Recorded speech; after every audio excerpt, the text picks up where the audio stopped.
సర్దార్ పటేల్ వారి యొక్క 150వ జయంతి సందర్భంగా యూనిటీ మార్చ్ నిర్వహించాలని చెప్పి కేంద్ర ప్రభుత్వం నిర్ణయించుకోవడం జరిగింది. ఈ నెల 31కి వారి యొక్క 150వ జయంతి జరుపుకున్న సందర్భంలో 31వ తారీఖు నుంచి నవంబర్ 25 వరకు నవంబర్ 31వ తారీఖు నుంచి నవంబర్ 25 వరకు వివిధ రకాల కార్యక్రమాలు చేయాలని చెప్పి భారత ప్రభుత్వం నిర్ణయించుకోవడం జరిగింది.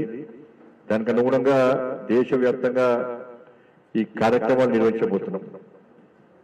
ముఖ్యంగా యూనిటీ మార్చ్ పాదయాత్రలు నిర్వహించాలని చెప్పి ఇవాళ ఈ దేశ ఐక్యత కోసం, ఈ దేశ స్వతంత్రత కోసం కష్టపడి పనిచేసేటువంటి, ఈ దేశం కోసం త్యాగం చేసేటువంటి ఒక గొప్ప మహనీయుడు సర్దార్ పటేల్. సర్దార్ పటేల్ ఈ దేశంలోని యువతకు ఒక స్ఫూర్తి. ఇవాళ యువత జోష్లాగా పనిచేయాలంటే, ఉత్సాహంగా పనిచేయాలంటే ఇవాళ సర్దార్ పటేల్ యొక్క చరిత్ర తెలుసుకున్నటువంటి ప్రతి యువకు కూడా ఇలా ఉత్సాహంగా, ఒక ఆనందంతో, ఒక ఆవేశంతో, ఒక ఆలోచనతోని తప్పకుండా నేను కూడా నా నిత్య జీవితంలో ఏదో ఒకటి దేశం కోసం తప్పకుండా త్యాగం చేయాలి, కష్టపడి పనిచేయాలని చెప్పి, ఏదో ఒక ధర్మకార్యం చేయాలని చెప్పి ఆలోచన తప్పకుండా వస్తుంది. అటువంటి గొప్ప చరిత్ర ఉన్నటువంటి, స్ఫూర్తిదాయకమైన చరిత్ర ఉన్నటువంటి గొప్ప మహనీయుడు సర్దార్ పటేల్. ఇలా సర్దార్ పటేల్ కు దేశానికి అనుబంధం ఒక రకమైతే, సర్దార్ పటేల్ కు తెలంగాణ రాష్ట్రానికి ప్రత్యేకమైన అనుబంధం ఉన్నది. ఇవాళ తెలంగాణ రాష్ట్ర ప్రజలు స్వేచ్ఛ వాయువులు పీల్చుకుంటున్నారంటే అది సర్దార్ పటేల్ యొక్క కృషి, సర్దార్ పటేల్ యొక్క నిర్ణయం అన్న విషయాన్ని మనం గుర్తుంచుకోవాలి. సర్దార్ పటేల్ లేకుంటే ఆ రోజు తెలంగాణ రాష్ట్రాన్ని నిజాం కుట్రల వల్ల, నిజాం కుట్ర చేసిన విషయం అందరూ తెలిసిందే. తెలంగాణ మొన్న సాధించుకున్న ఉద్యమ చరిత్ర వేరు, అంతకుముందు ఉద్యమ చరిత్ర వేరు.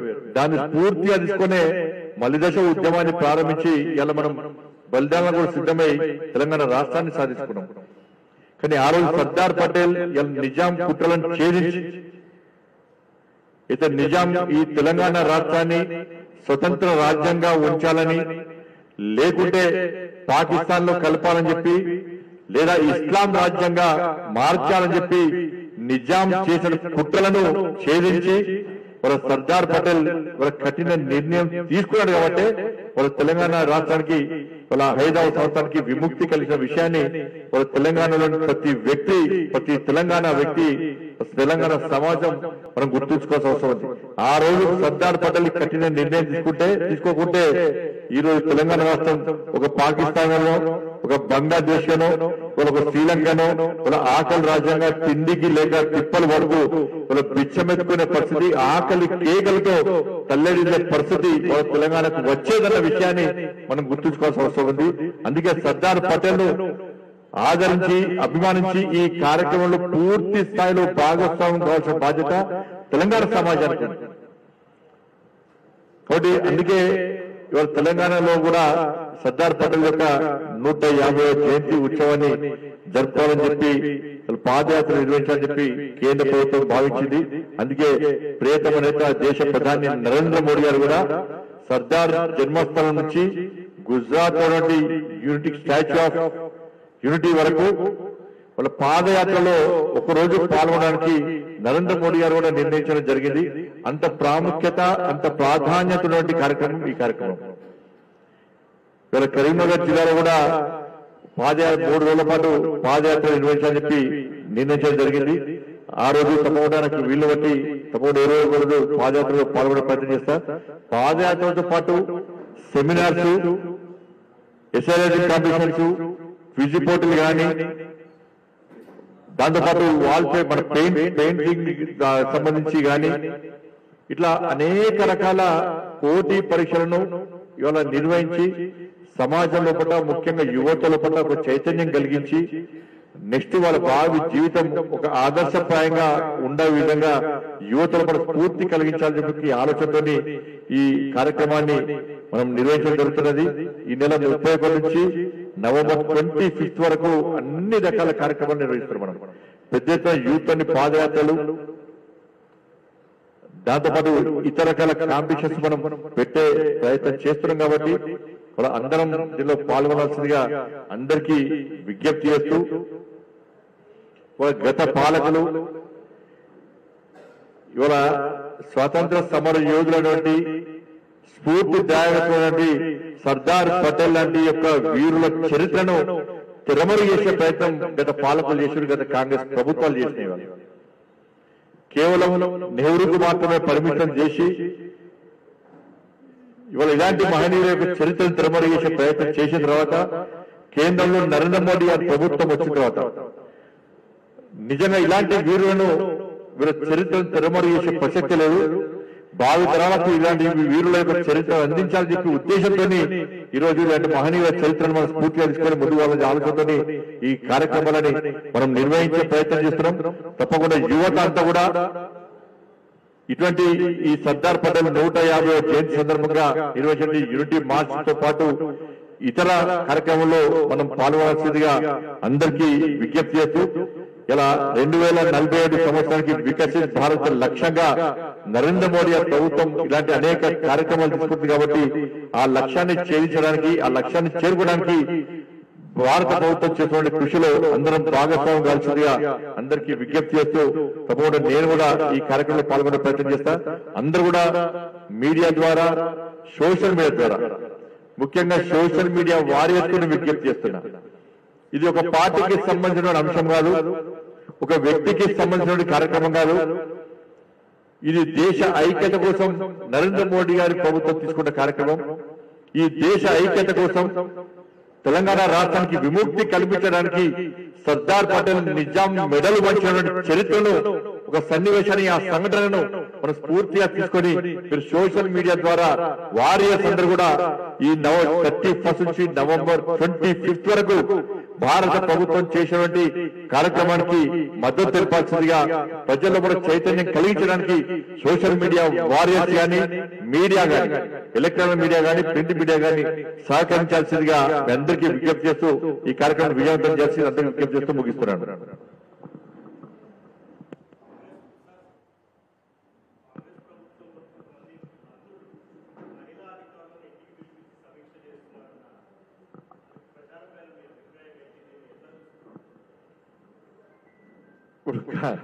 కాంగ్రెస్ పార్టీ ప్రభుత్వం మీద ఆరోపణ లేని ఏ ఒక్కరని చెప్పండి. 2 సంవత్సరాల కాంగ్రెస్ పార్టీ పాలనలో ఈ ప్రభుత్వం దేనిలో సక్సెస్ అయిందంటే అవినీతి, ఆరోపణలు, అక్రమాలు, 6 గ్యారెంటీల పేరుతోని, 420 హామీల పేరుతోని ప్రజలను చీట్ చేయడం. ఇది తప్ప ఇంకేమైనా సాధించిందా? ఒకటి, మహిళా అధికారులను,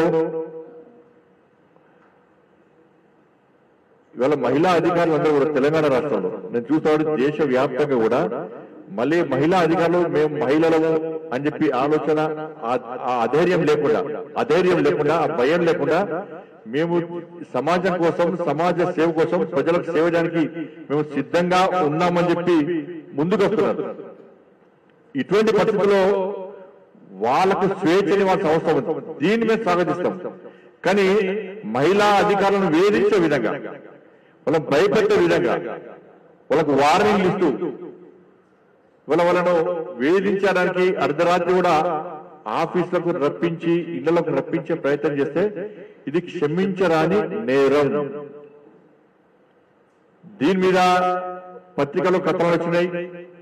నిన్న కూడా ఏబిఎన్ అధినేత రాధాకృష్ణ గారు దీన్ని స్పష్టం చేశారు.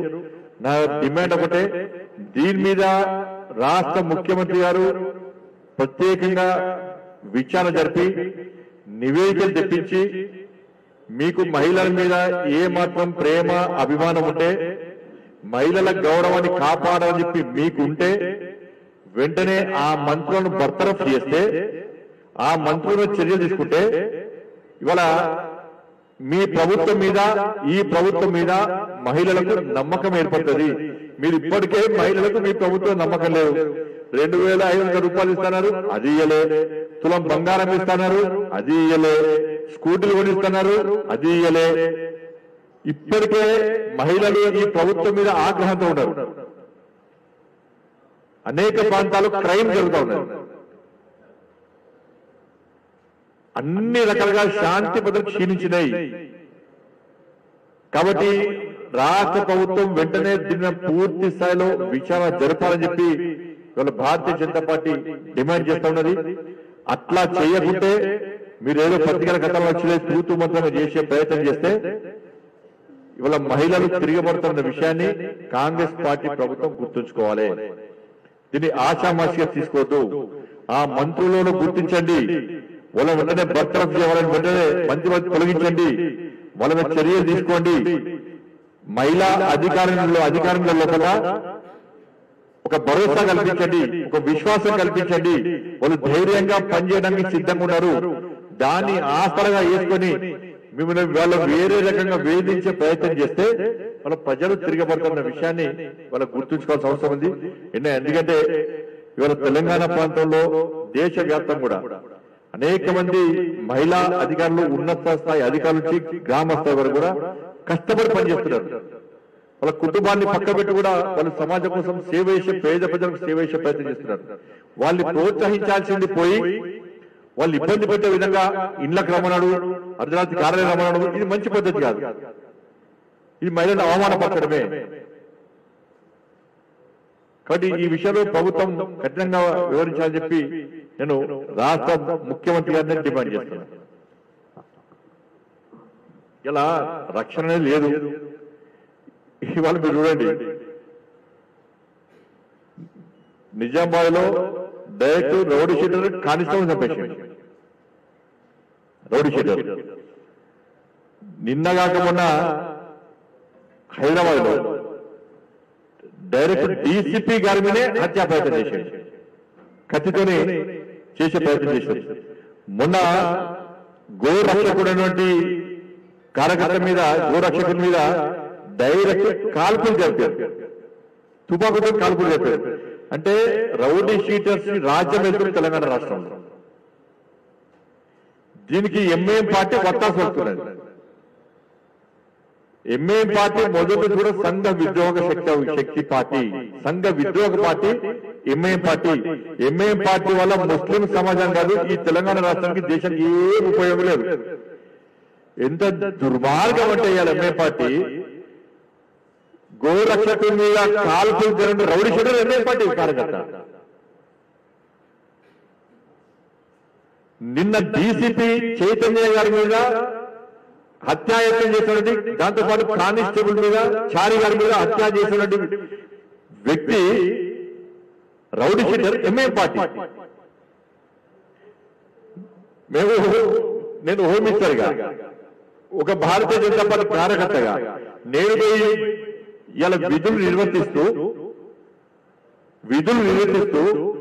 బాధ్యతలు నిర్వహిస్తున్న సందర్భంలో ఒక రౌడీ షీటర్ క్రిమినల్ కేసులు రెండు సార్లు పీడీ యాక్ట్ లో చేరిపోయిన వ్యక్తి, రౌడీ షీటర్ ఉన్న వ్యక్తి, అనేక క్రిమినల్ కేసుల వ్యక్తి ఇలా డీసీపీ చైతన్య గారి మీద, కానిస్టేబుల్ చారి గారి మీద కత్తితో హత్య ప్రయత్నం చేస్తే ఆత్మరక్షణార్థం వీళ్ళు ఫైర్ ఓపెన్ చేస్తే వాళ్ళ రౌడీ షీటర్ గాయపడ్డాడు. ఆత్మరక్షణార్థం ఫైర్ చేస్తే ఇవాళ వీళ్ళు ఫైర్ చేయకుంటే డీసీపీ గారి ప్రాణాలు వేటి, కానిస్టేబుల్ చారి గారి ప్రాణాలు వేటి. ఆత్మరక్షణార్థం కాల్పులు జరిగితే వాడు రౌడీ షీటర్ వాడు హాస్పిటల్లో ట్రీట్మెంట్ చేసుకుంటే వాడిని పోయి ఎంఐఎం పార్టీ ఎమ్మెల్యేలు, ఎంఐఎం పార్టీ నాయకులు పోయి పరామర్శించే ప్రయత్నం చేస్తున్నారు. ఇది భారతీయ జనతా పార్టీకి ఎంఐఎం పార్టీకి ఉన్న భేదం చూడండి. మేమేమో పోలీస్ అధికారులను బాధ్యత నిర్వహించే సందర్భంలో ఆత్మరక్షణార్థం కాల్పులు జరిపి ప్రాణాలను కాపాడుకుని ప్రజల ప్రాణాలు కాపాడినటువంటి చైతన్య డీసీపీ గారు, చారి కానిస్టేబుల్ గారు హాస్పిటల్లో ట్రీట్మెంట్ చేసుకుంటుంటే నేను పోయి పరామర్శిస్తే ఎంఐఎం పార్టీ పోయి రౌడీ షీటర్ పరామర్శించారు. ఒక రాజకీయ పార్టీ నాయకులు ప్రజల చేత ఎన్నుకోబడిన శాసనసభ్యులు ఇలా పోలీస్ అధికారులను పరామర్శిస్తారా, రౌడీ షీటర్లను పరామర్శిస్తారా? ఇలా ఎంఐఎం పార్టీ గుండాలు ఈ విధంగా రెచ్చిపోతున్నారంటే, కానిస్టేబుల్ చంపుతున్నారంటే, అధికారుల మీద కాల్పులు జరుపుతున్నారు, హత్యాయత్నం చేస్తున్నారంటే ఎవరి అండ వల్ల రెచ్చిపోతున్నారో ఒక్కసారి ఆలోచించాల్సిన అవసరం అనేది. రాష్ట్రంలో శాంతి భద్రతల వ్యవస్థ పూర్తిగా క్షీణించింది. ఒక హోమ్ మినిస్టర్ గా చెప్పడానికి నేను సిగ్గుపడుతున్నా.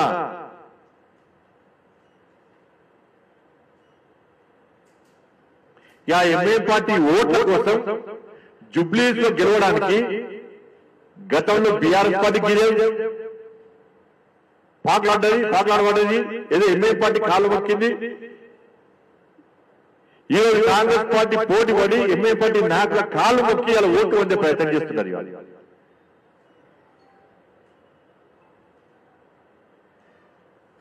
ఇలా ముస్లిం సమాజం ఎంఐఎం పార్టీ నమ్మలేదు. అందుకే బీహార్ ఎన్నికల్లో వదిలిపెట్టి ఓవైసీ అనే వ్యక్తి వచ్చి అలా జుబ్లీస్ లో ప్రచారం చేస్తున్నారు. ఈ బీఆర్ఎస్ పార్టీ కాంగ్రెస్ పార్టీలు ఎప్పుడు కూడా అధికారంలో ఉన్నప్పుడల్లా ఎంఐఎం పార్టీ వంచన చేసి ఎంఐఎం పార్టీని పెంచి పోషించే ప్రయత్నం చేస్తున్నది. వీళ్ళు శాంతి భద్రతలు కాపాడని చెప్పి వీళ్ళకి ఏ క్వశ్చన్ రెండు పార్టీలకు లేదు. ఎక్కడ చేసే తుపాకులకే వచ్చినాయి వాళ్ళు. ఈ కత్తులు కూడా ఇంకెంత మంది దగ్గర తుపాకులు ఉన్నాయి. లైసెన్స్ లేకుండా తుపాకులు ఎంతమంది దగ్గర ఉన్నాయి? నేను గతంలో ఎప్పుడో మళ్ళీ చెప్తున్నా, తుపాకీ ఉండాల్సింది సరిహద్దులు జవాన్ దగ్గర, ఈ సమాజాన్ని రక్షించే పోలీసు దగ్గర. లైసెన్స్ ఉండి తుపాకులు తప్ప లైసెన్స్ లేకుండా తుపాకులు ఏదైతే పట్టుకుని యథేచ్ఛగా తెలంగాణ రాష్ట్రం తిరిగి కాల్పులు జరుపుతున్నారంటే వాళ్ళు చర్యలు తీసుకుంటలేరు. అంటే మీరు తిరగండి, ఏమనియండి, మేము పట్టించుకోం, మాకు ఎంఐఎం పార్టీ ఓట్లు కావాలి, ఎంఐఎం పార్టీ మద్దతు కావాలని చెప్పి వాళ్ళ కాంగ్రెస్ పార్టీ ప్రభుత్వం చేసింది, గతంలో బీఆర్ఎస్ పార్టీ ప్రభుత్వం చేసింది. బట్ ఇది మంచి పద్ధతి కాదు. పోలీస్ అధికారులకు స్వేచ్ఛనియాలే. నేను మళ్ళీ చెప్తున్నా, నిన్న డీసీపీ చైతన్య గారి మీద హత్యాయత్నం చేసినటువంటి, చంపే ప్రయత్నం చేసినటువంటి, చారి కానిస్టేబుల్ గారి మీద హత్యాయత్నం చేసినటువంటి ఆ నిందితుని కఠినంగా శిక్షించాలి. మేము నిజామాలు చేసినాం, ఇక చెయ్యము అనుకుంటే నిజామా తర్వాత 2 దాడులు జరిగినాయి, కాల్పులు జరిగినాయి, హత్యాయత్నం జరిగింది. కానీ ఈ ప్రభుత్వం అంటే భయం లేదు రౌడీ షీటర్లకు. ఇవాళ యూపీని స్ఫూర్తి తెలుసుకోవాలి రాష్ట్ర ముఖ్యమంత్రి గారు.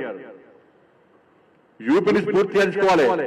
యూపీలో ఒక రౌడీ షీటర్ తలెత్తుకొని తిరగాలంటే ఇలా భయపడే పరిస్థితి ఇలా యోగి గారు చూపెట్టారు. యూపీలో రౌడీ షీటర్స్ ఇవ్వలేరు. ఇప్పుడు రౌడీ షీటర్ ఏ విధంగా శిక్షించాలో ఆ విధంగా శిక్షించారు. అలా చాలా మంది రౌడీ షీటర్లు బెయిల్ వచ్చినా కూడా జైల్లో ఉంటున్నారు. దేనికోసం అంటే బయటికి వస్తే ఈ భూమి మీద మాకు నూకలు చెల్లినాయి, మేము బతకలేమని చెప్పి రౌడీ షీటర్లు వాళ్ళ జైల్లో ఉన్నారంటే వాళ్ళ యూపీలో శాంతి భద్రతలు కాపాడబడుతున్నాయి. అటువంటి కఠిన నిర్ణయాలు తీసుకుంటే తప్ప రౌడీ షీటర్లను కంట్రోల్ చేయలేము. కాబట్టి ఈ విషయాన్ని రాష్ట్ర ప్రభుత్వం గుర్తుంచుకోవాలి. ముఖ్యమంత్రి గారే హోమ్ మినిస్టర్ కాబట్టి నేను వారిని కోరుతున్నా. దురదృష్టం ఏంటంటే ముఖ్యమంత్రి గారే నక్సలిజం ఫిలాసఫీ అంటారు, ముఖ్యమంత్రి గారే ఓవైసీ కుటుంబం ఓవైసీ మంచోడు అంటారు. ఈ ముఖ్యమంత్రి గారే అక్బరుద్దీన్ ఓవైసీ నా కాన్స్టిట్యూన్స్ లో వాళ్ళ కాన్స్టిట్యూన్స్ లో పోటీ చేస్తే గెలిపిస్తా అంటాడు. హైదరాబాద్ నడిబొడ్డున కాల్పులు జరిగినాయి. హైదరాబాద్ నడిబొడ్డున రాష్ట్ర రాజధానినే డీసీపీ మీద కానిస్టేబుల్ హత్యాయత్నం జరిగింది. ముఖ్యమంత్రి గారు అదే ప్రాంతంలో ఉంటున్నారు. దీన్ని గమనించాల్సిందిగా ఇటువంటి క్రిమినల్స్ పట్ల కఠినంగా వివరించాలి తప్ప దాన్ని ఓటు బ్యాంక్ పాలిటిక్స్ లో ముట్టుపెట్టడం మంచిది కాదని చెప్పి కోరుతా ఉంటాం.